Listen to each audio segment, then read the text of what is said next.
오늘 우리에게 주신 하나님 말씀은 시편 103편 1절에서 5절 말씀입니다. 구약성경 876면에 시편 103편 1절에서 5절 말씀.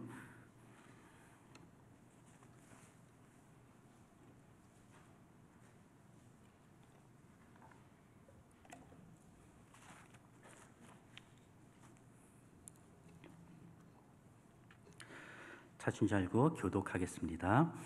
내 영혼아 여호와를 송축하라. 내 속에 있는 것들아 다 그의 거룩한 이름을 송축하라.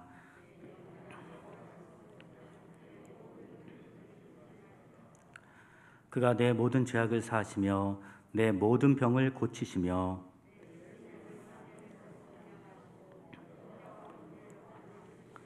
하겠습니다. 좋은 것으로 내 소원을 만족하게 하사 내 청춘을 독수리같이 새롭게 하시는도다. 아멘. 오늘 맥주감사주일을 맞이해서 오후 예배에 함께 예배드리시는 우리 모든 성도님들, 가정에서 또한 예배드리신 모든 분들에게 주님의 한없는 은혜와 축복과 평강이 함께 하시기를 주님의 이름으로 축원합니다. 7월의 첫 주죠. 2021년도 어느새 정말 반이 지나가고 있는 그러한 시점입니다.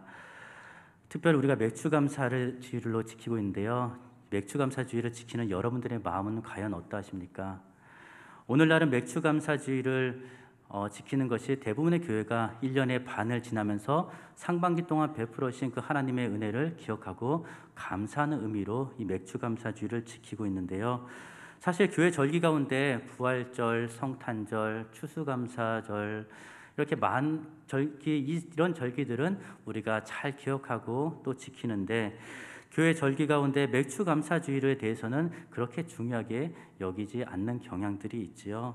또한 직접 우리가 농사를 짓는 것이 아니라서 이 맥주감사절에 대해서 우리가 피부에 잘 와닿지 않기도 합니다. 그런데 맥주감사절의 의미만큼은 이 시간 우리 마음속에 깊이 새겨질 수 있길 바라는데요. 맥주절은 유월절, 초막절과 함께 유대인의 구약의 3대 절기 중에 하나이지요. 맥주절에 많은 다른 이름들이 있습니다. 헷갈리기 쉬운 이름들이 있죠. 초실절, 칠칠절, 오순절이라고도 부르기도 합니다. 초실절은 우리가 처음 익은 열매를 하나님께 드린다. 처음 익은 열매를 거두는 절기라는 의미로 초실절이라고 부릅니다. 또한 칠칠절은 구약에서 하나님께서 십계명을 이스라엘 백성들에게 주시고 말씀대로 살아가야 될 것을 그렇게 가르쳐 주시죠. 그것이 바로 칠칠절이라는 의미에 담겨 있습니다. 오순절은 유월절 이후 50일이 되는 그러한 날로 성령께서 임하신 날이죠. 모두가 다 같은 절기입니다. 근데 강조하는 부분이 달라서 이름을 다르게 부르기도 하지요. 맥주감사절은 농사를 지어서 첫 열매를 하나님께 드리는 절기. 우리에게 첫 열매가 나게 하시고 또한 곡식을 거두게 하신 것, 하나님의 은혜로 이루어진 것임을 알고 지금까지 지켜주신 하나님께, 또 열매 맺기신 하나님께 감사로 드리는 절기입니다. 맥주를 지키는 우리도 먼저 하나님께 감사해야 되는데 그냥 감사합니다, 그냥 습관적으로 입에 배인 말로 그렇게 드리는 것이 아니라 수고하여 얻은 최고의 열매, 가장 귀한 첫 열매로 하나님께 드리는 감사의 절기라는 것이죠. 여기서 말하는 첫 열매, 어떠한 의미가 있을까요? 처음 입은 열매이기도 하지만 어찌 보면 처음 것은요 가장 소중한 것이죠. 가장 귀한 것입니다. 그런 의미가 있다는 것이죠. 가장 귀한 것, 가장 아름다운 것을 첫 열매로 하나님께 우리가 드리는 것입니다. 그런 의미에서 우리가 하나님 앞에 나와 예배드릴 때 어떠해야 되는가? 가장 귀한 처음 열매, 내게 있는 가장 아름다운 것을 하나님께 드리는 마음으로 우리가 맥주 감사주의를 지킬 수 있어야겠죠. 왜 그렇습니까? 하나님은 우리에게 가장 소중한 분이시기 때문에 그렇죠. 우리에게 가장 귀한 분이 바로 우리 하나님이 아니십니까? 하나님께 가장 귀한 것을 드려 감사할 때 우리 하나님 그 모습들을 기쁘게 받아주실 줄 믿습니다. 사실 우리가 감사할 수 있는 것, 그것도 어찌 보면 우리가 믿음이 있기 때문에 감사할 수 있는 것이죠. 내 땅에 내가 가진 씨앗으로 내 힘과 노력으로 우리가 열매 맺었다 그렇게 생각한다면, 또한 내가 땀 흘리고 내가 수고해서 내가 거두었다고 생각하는 사람은요, 아무리 풍성한 열매를 많이 거두었다 할지라도 그 사람은 결코 감사할 수가 없을 것입니다. 너무나 당연한 것으로 내 것이라고 그렇게 여기겠지요. 진정 내가 가진 모든 것들, 건강과 일터와 또한 수고의 열매까지도 하나님께서 내게 허락하신 것임을 믿는 사람만이 진정한 감사를 드릴 수가 있는 것입니다. 그러고 보면 감사는 어떠한 자가 드릴 수 있을까요? 하나님의 은혜를 은혜로 알고 깨닫는 자만이 진정한 감사를 드릴 수가 있겠죠. 은혜 중에서 최고의 은혜는 과연 무엇일까? 하나님께서 내게 좋은 것, 내가 원하는 것을 들어줘서 그것이 최고의 은혜인가? 아니죠. 어찌 보면은 최고의 은혜는 우리가 깨닫는 은혜가 아닐까 생각합니다. 작은 집에 산다 할지라도 정말 하나님의 은혜를 깨닫는 사람은 그것이 천국처럼 그렇게 살아갈 수 있지만, 큰 집에 살아도 하나님의 은혜를 깨닫지 못하면 원룸에 사는 것만 못한 그러한 인생을 살아가겠죠. 내게 주신 것이 하나님의 은혜를 깨닫는다면 사도 바울처럼 감옥에 있어도 천국 같은 그러한 삶을 살아갈 수 있겠지만, 깨닫지 못하면 궁궐에 살아도 지옥 같은 삶을 살아갈 수밖에 없게 되겠죠. 그런데 감사하자, 감사합시다 이런 말을 듣는 것 그 자체만으로도 혹시 이 자리에 계신 분들 가운데 불편한 마음이 가지신 분이 계실지 모르겠습니다. 감사할 제목들이 있어야 감사하죠. 지금 내 형편에서 어떻게 감사할 수가 있겠습니까? 지금 내 처지가 이렇습니다. 지금 내 형편에서는 아무리 생각해도 아무리 찾아봐도 감사할 제목을 찾을 수가 없습니다.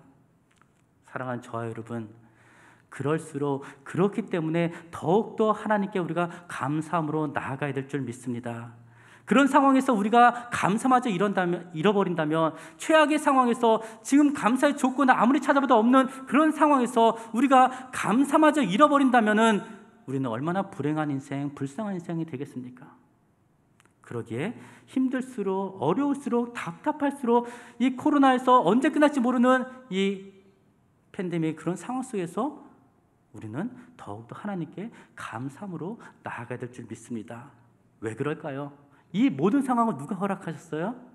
인간의 실수와 욕망과 탐심으로 이루어진 것 같지만, 어찌 보면 하나님이 이 모든 것을 주관하시고 허락하셨고, 나를 사랑하신 하나님께서는 내게 주시는 모든 환경들이 최고의 환경임을 우리가 믿기 때문에 우리가 믿음으로, 감사함으로 나아가는 것이죠. 환경이 변할 때까지 감사의 마음이 내 마음속으로 또 올라올 때까지 기다려서는 안 되는 것입니다. 먼저 우리는 믿음으로 감사해야 될 줄 믿습니다. 감사로 나아가는 것이죠. 사랑하는 저 여러분, 우리가 어려운 일을 만났다고, 힘든 일을 만났다고 감사할 제목이 없다고 감사가 없는 것이 아니라는 것이죠. 우리가 믿고 의지하는 하나님, 우리의 인생을 책임져주시고 또 여기까지 인도하시는 하나님, 어떤 분이십니까? 우리가 잘 하는 대로, 잘 알고 있는 계신 대로 선하신 하나님이시죠. 선하신 하나님. 선하신 하나님은 어떠세요? 어떤 악이라도, 어떤 나쁜 상황이라도 얼마든지 선으로 바꾸실 수 있는 그러한 능력의 주님이시잖아요. 이 믿음이 있기 때문에 우리는 믿음으로 하나님이 행하실 일들을 바라보면서 감사하는 것이죠. 그러나 감사하지 않으면 어떨까요? 악을 선으로 바꾸시는 하나님의 능력을 우리가 볼 수가 없겠죠.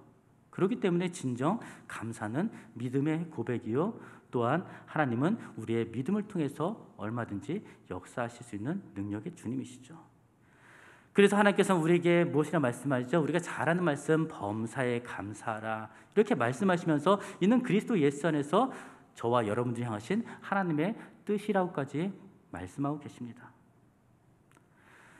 솔직히 올 한 해를 돌아보면서 여러분들 어떠십니까? 하나님이 주신 은혜로 우리가 감사해야 된다, 그렇게 말을 하지만 그런 감사가 넘치는 삶을 살아셨던 분들보다도 오히려 그 반대로 특별히 감사할 것이 떠오르지 않는 분들이 더 많을지도 모르겠습니다. 감사는 무슨 감사입니까? 불평하고 원망할 것밖에 없습니다. 이렇게 생각하시는 분들, 과연 정말 감사할 제목들이 하나도 없기 때문에 그렇게 말씀하시는 것일까? 결론적으로 말씀드리면 결코 그렇지 않다는 것이죠. 2021년도 지금까지 상반기를 살아오면서 하나님의 은혜가 없이는 사셨던 분들 단 한 사람도 없는 줄 압니다.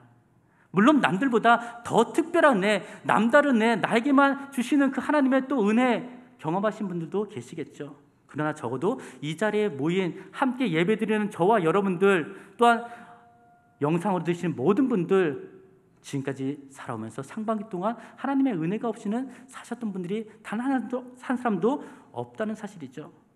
저와 여러분들은 많은 은혜를 받았고 또한 은혜 가운데 지금도 살아가고 있다는 사실입니다. 예를 들어 볼까요? 살아있기 때문에 저와 여러분들 이 자리에 나올 수 있었던 것이죠.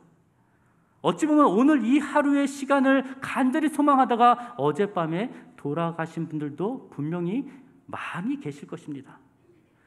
우리 모두 살아있음에 여러분들 감사할 수 있기를 바랍니다. 또한 이 자리에 알몸으로 나오신 분들 한 사람도 눈에 보이지 않습니다. 예전에 뭐 이런 노래가 있었죠. 찬양이 하는 노래죠. 알몸으로 태어나서 옷 한 벌을 건졌잖소.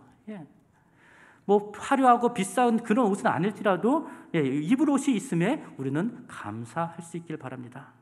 또한 풍성한 식탁은 아니어도 먹을 것이 있음에 감사하죠.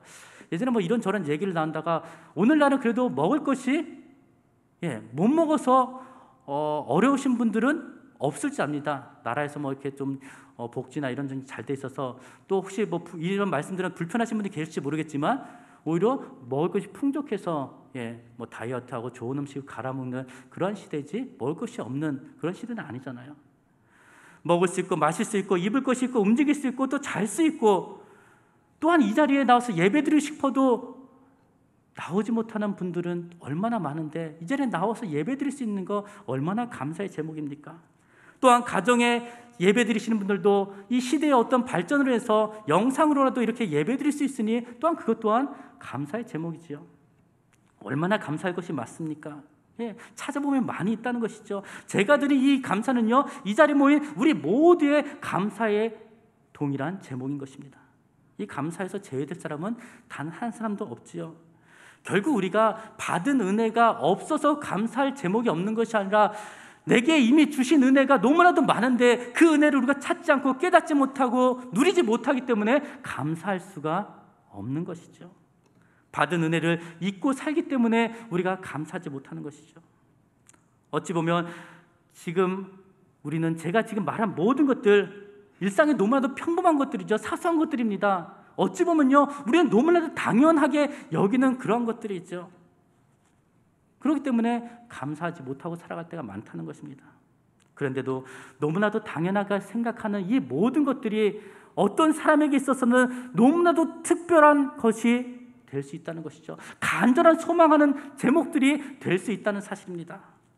너무나 단순하고 평범한 일상이 지루하고 재미없다고 그렇게 불평하는 사람들을 우리 가운데 있죠. 그러나 믿는 성도는 어때요? 살아가는 모든 것이 또 우리가 당연하게 누리는 모든 것이 하나님의 은혜요, 하나님의 선물이요, 축복인 줄 믿습니다.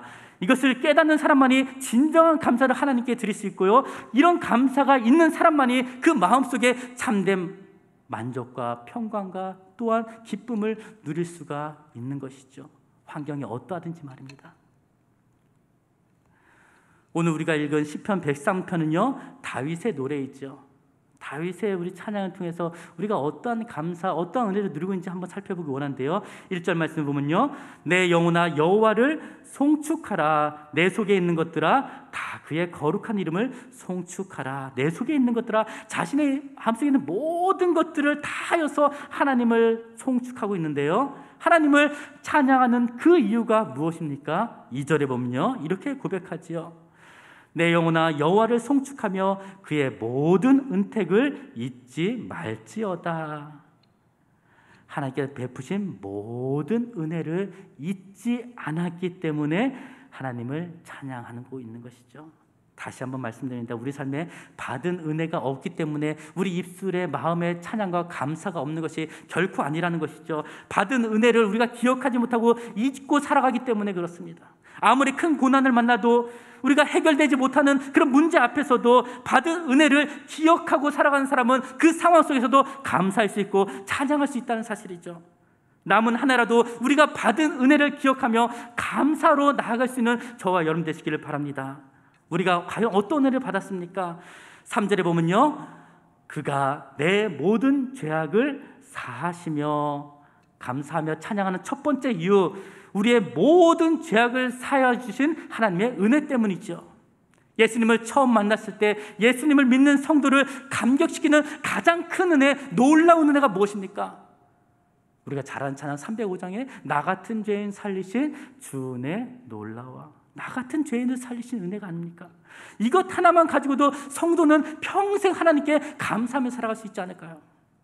다윗은 우리의 모든 죄악이라고 말하고 있습니다. 말 그대로 모든 죄죠. 하나님 앞에서 용서받지 못할 그런 죄악은 한 가지도 없다는 사실입니다. 다윗은 자신의 인생에서 두 번 다시 기억하고 싶지 않은 그런 큰 죄악들을 지었죠. 오늘날 세상에서도 용서받지 못할 그런 죄악들을 지었습니다. 바로 살인죄와 간음죄를 지었어요. 하나님의 종 다윗이, 하나님을 그토록 사랑했던 다윗이 어떻게 이렇게 정말 비난받을 만한 그러한 죄를 지었습니까? 믿어지지 않죠. 그런데 더 믿어지지 않는 것은요, 하나님께서 그런 다윗의 죄를 용서해 주셨다는 사실입니다. 다윗이 어떻게 이 은혜를 잊을 수 있겠습니까? 이 은혜를 기억하는 한 계속해서 다윗의 입술에는 찬양과 감사가 끊어지지 않을 수 있었던 것이죠. 마찬가지로 나 같은 죄인 살리신 주님의 은혜, 그 은혜를 기억하는 사람은요, 언제 어떤 상황에서도 감사할 수 있다는 것입니다. 우리의 모든 죄를 용서해 주신 은혜, 우리 모두가 받은 이 죄사함의 놀라운 은혜가 저와 여러분들의 삶 가운데 날마다 넘쳐나시기를 주님의 이름으로 축원합니다. 2절에 보면, 계속해서 보면요, 내 모든 병을 고치시며 이렇게 말씀하고 있죠. 3절에 다윗은 자신이 지은 죄로 인해서 병의 징계를 받게 됩니다. 다윗은 죄로 인한 질병의 이 고통 가운데서 자신의 죄를 고백하고 철저하게 회개하게 되죠. 시편 41편 4절 보면요, 여호와여 내게 은혜를 베푸소서, 내가 주께 범죄하였사오니 나를 고치소서. 하나님은 다윗의 이 회개의 기도를 들으시고 다윗의 모든 죄악을 사하시며 다윗의 그 병을 고쳐주십니다. 계속해서 4절에 내 생명을 파멸해서 속량하시고, 파멸은 죽음을 의미하지요. 어떻게 우리의 모든 죄가 용서받을 수 있었습니까? 어떻게 죄로 인한 그 질병에서 어떻게 고침받을 수가 있었습니까? 어떻게 영원한 죽음에서 영원한 생명으로 옮겨질 수가 있었습니까? 이 모든 일을 가능케 하신 분이 바로 우리 주 예수 그리스도시죠. 우리가 이 모든 은혜를 받을 수 있었던 그 이유는 바로 예수님 때문입니다. 로마서 3장 24절에 그리스도 예수 안에 있는 속량으로 말미암아 하나님의 은혜로 값없이 의롭다 하심을 얻은 자 되었느니라. 우리는 어떤 자들이요? 값없이 의롭다 하심을 얻은 자들이란 것이죠. 값없이 죽음에서, 죄와 허물로 죽었던 그 죽음의 인생에서 생명으로 옮겨졌다는 사실입니다. 그러나 우리가 또다시 기억할 필요가 있죠. 우리는 값없이 얻었지만 예수님 편에서는 큰 희생을 치렀다는 사실입니다. 우리에게 생명을 주시기 위해서 예수님께서는 자신의 생명을 버리셨죠. 죄로 인해서 잃었던 생명을 예수님께서는 자신의 생명을 버리면서까지 우리에게 그 생명을 되찾아 주셨습니다. 나 같은 죄인 살리신 주 은혜 놀라워. 잃었던 생명 찾았고 광명을 얻었네. 예수님께서 나를 살리기 위해서, 나에게 생명을 주시기 위해서 자신의 생명까지 버리셨는데, 이 은혜를 기억한다면 우리가 어찌 감사하지 않을 수가 있겠습니까? 이것이면 우리가 충분하지 않습니까? 우리 모두를 만족시키는, 우리 모두가 받은 가장 크고 놀라운 은혜, 예수 그리스도의 십자가의 은혜와 사랑이 저와 여러분의 삶 가운데 식어져 있다면 다시 그 사랑이 회복되어지는 은혜가 있기를 주님의 이름으로 축원합니다. 계속해서 인자와 긍휼로 관을 씌우시며 이렇게 말씀하죠. 인자와 긍휼로 관을 씌우시며, 인자는 헤세드입니다. 헤세드는 변함없으신 하나님의 사랑, 신실하신 하나님의 사랑, 영원하신 하나님의 사랑을 표현할 때 쓰는 단어인데요, 우리를 향하신 하나님의 사랑은 어떤 사랑이요? 영원한 사랑이라는 것이죠. 변하지 않는 사랑이라는 것입니다. 어떠한 상황에서도 우리를 향한 하나님의 헤세드, 이 헤세드는 결코 변함이 없으시다는 것이죠. 우리가 변하든지 우리가 어떠하든지 우리를 향한 하나님의 이 헤세드의 은혜는 결코 변하지 않는다는 것. 우리를 긍휼히 여기시는 하나님의 그 사랑으로 우리는 지금도 살아가고 있기 때문에 그 헤세드를 기억하고 있다면 우리는 감사하지 않을 수 없다는 것이죠. 마지막으로 좋은 것으로 내 소원을 만족하게 하사. 마지막으로 좋은 것으로 우리의 소원을 만족하게 하시는 그 은혜를 우리가 누리고 살아가고 있죠. 똑같은 사건을 겪으면서 그 사건 앞에서 불평하는 자가 있고 또한 감사하는 자가 있습니다. 무슨 차이일까요? 바로 하나님께서 나에게 가장 좋은 환경으로 허락하심을 믿느냐 믿지 않느냐의 차이가 아닐까요? 하나님께서 우리가 원하는 대로 채워주시는 것, 우리가 원하는 것을 채워주시는 것과 우리의 필요에 가장 좋은 것으로 응답해 주시는 것은 엄청난 차이가 있습니다. 예를 들면 요셉이 형들에 의해서 종으로 팔려가게 됐죠.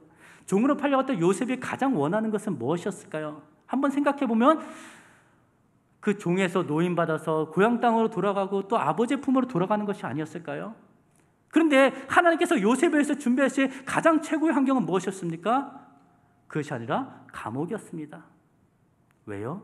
그곳에서 애굽의 총리로 세워질 때까지 기다려야만 했던 것이죠. 애굽의 총리로 세워져서 가족을 구원하고 이스라엘 민족을 세워야 하기 때문에 어찌 보면 요셉에게 최고의 환경은 바로 감옥이었던 것입니다.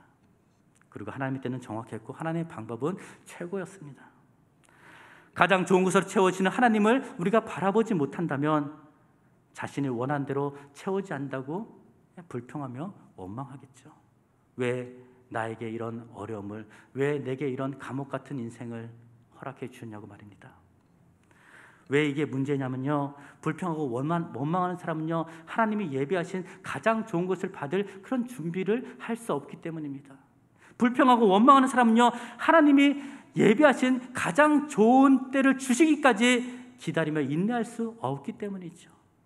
그러면 사랑하는 저와 여러분, 어떤 상황과 형편에 우리가 처하든지 하나님께서 내게 가장 좋은 것으로 주셨음을 믿음으로 범사라는 게 뭐예요? 모든 일에 감사함으로 나아갈 수 있는, 그래서 어떤 환경이든지 그 환경을 초월해서 감사로 승리할 수 있는 저와 여러분 되시기를 바랍니다.